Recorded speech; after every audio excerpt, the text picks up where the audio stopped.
Hello, I'm Aubrey Shepherd, and it's the fourth day of March 2013. Let's see some photos from Fayetteville, Arkansas. The Dig In Food and Farming Festival. Real food, real farms, real local. And local's the big word. Grow your own at home. And this show was at the University of Arkansas Global Campus on Center Street, just across from the square. And they also, one of the features I went for in particular, besides making a bunch of pictures of what was going on, I wanted to see the seed swap. And I gave away a few seeds. I didn't get it organized, so I had a lot. And there's something talking about advanced seed savers exchange and how to take care of them. And that was something I should have seen. The care of seeds is an important thing. When you collect them, different ones need different situations, different amount of moisture or dryness, different amount of temperature. They had a place, that's part of the city committee meeting with the people from local food growing group, and we'll talk about them some more. And you see the booths of some of the people here showing their wares. Some people giving away some treats, some people selling a little food. They had free coffee there and water, of course, and other things. And there's one of the places that was serving nice stuff. I think that's from our sagas. And there's Greenhouse Grill. There items for sale there. And there's a guy with Always Fresh, Always Organic. And I'm not sure what the name of his farm is. pH Alchemy, I didn't find out if that was alcoholic beverage, wine, or exactly what it was. Must be interesting. You probably Googled that. And people, their Seeds That Feed, another group, they were showing things on the Macintosh.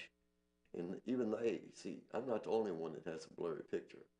It looks like my picture's in focus, but that particular one, it was out of focus on their screen, so I don't know. I wasn't moving it very fast, if at all. Year-round farmers market. This is down, well, last year it was down on South School Avenue, Wren Thicket, and that's a offshoot of group from the regular farmers market. Okay, a lot of nice ladies I know. Linda left, and Denise was it right, and they're enthusiasts for all these things and support it. Summer Kitchen Family Farm, and had a lot of fun talking with those folks. There's Bob Jordan.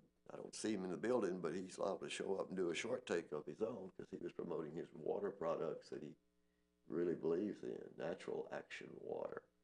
And no GMO. What's GMO? Do you know what you're eating? Well, what's that? GMO. Those are the seeds that are not, they've been modified. Tricycle Farms booth, and in the background you see some other people you probably know from around town.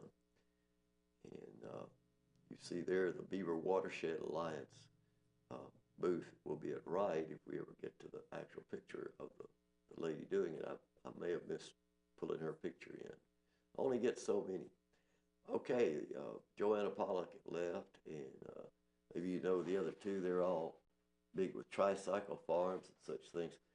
This lady is representing Samson Farm, but she's also there with the Southern Farm Alliance.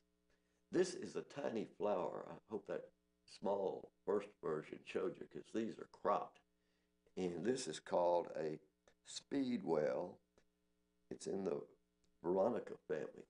Now, if you look it up in the book, this may be a native, although some people think it's non-native because most of the other species look quite different, Veronica species, and they are imports. But I'm uncertain about the native status of that one, but it's run with native plants in a lot of books. Till next time, this is Aubrey Shepherd asking you to do your part to help keep the water clean, the air pure, and the woods green. And find out if something's native and good for the planet before you destroy it in your yard. See you. Hello, I'm Aubrey Shepherd. It's the 7th of March 2013. We've got lots of photos, so let's get a look at them. That's my Uncle Allums and Elwood Allums Shepherd with me about 20-something years ago, nearly now, I guess. Okay, he was probably, he was then younger than I am now, I guess. This is at Penguin Ed's Barbecue. Used to be just B&B Barbecue, and this is some of the interesting artwork he had somebody make for his entryway here. Notice from all angles, he's got an outdoor eating venue, as they say, and there are lots of those around town, and they're very popular. But today is the first day this week that you might consider eating out there because even at noon, it barely reached 60 degrees. That's Baba Boudin's. That's another place that has been around quite a while and popular, but they just serve really nice coffee and treat type food. But there's their outdoor venue over there. Just well, in the background, you'd be seeing Wilson Park if there weren't any trees there in shade. But this is a family-operated business, and that's Stan Lancaster, and that's his son working with him that day, the only other person in there. And you see some of their nice things. Anyway, Stan's on the Council of Neighborhoods. He represents part of South Fayetteville, South Central, right directly down toward 15th Street. And there's Steve Smith and Jim Bemis. I caught them having some Mexican food together, and I thought, well, let's just see what we can click on these guys. And can't understand what they're talking about because there was some music in that place, but anyway, now there's Mayor Lionel Jordan and his wife and daughter, and they had been having Mexican food and enjoying it, so that's a nice place to be. But anyhow, this is something from the Park Board meeting, Park and Recreation Board meeting, and this would be a floating wetland, putting native plants out into Lake Fayetteville to improve water quality. You know, I don't know how much that small amount of vegetation will do for water quality, but we do know this, it'll be a great place to fish around. This is Robert Ginsburg, and he proposed that plan to the Park Board, and it was approved with the conditions that be sure the native plants, they're native plants that won't be bad for the lake. And of course, that was his intention to start with. Here is another project going in Lake Fayetteville. Telephone poles will be used as piers to build this boardwalk and bridge out into a portion of the wetland at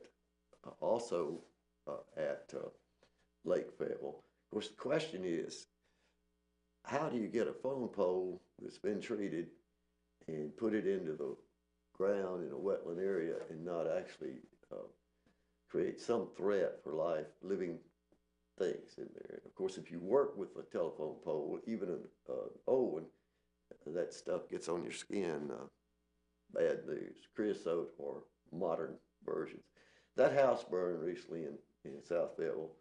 The lady's been dead for some years who owned it, or theoretically it's probably still in her name, but nobody's been, fixed it up, moved in or anything among the relatives for some reason. And somebody torched it, I'm afraid. Somehow it got burned. She died when a train hit her in Greenland several years ago, and crossing the track, there was a car stalled. So she was a wonderful lady and had a beautiful yard of wildflowers. Of course, code enforcement bugged her occasionally because, her native plants weren't mowed down to the ground like grass is supposed to be that short. There you saw something was mowed down on Cato Springs Road where they were widening the street. They put in curb and gutter, still not the modern way to do that. because it had great ditches with some wildflowers, native plants growing in them, sedge and so forth, grass, and but they modernized it. They red dirted the land over those pipes they put in where the ditch used to be, and it's just kind of sad the way the water is treated here. Till next time, this is Aubrey Shepherd asking you to do your part to help keep the water clean, the air pure, and the woods green. See you.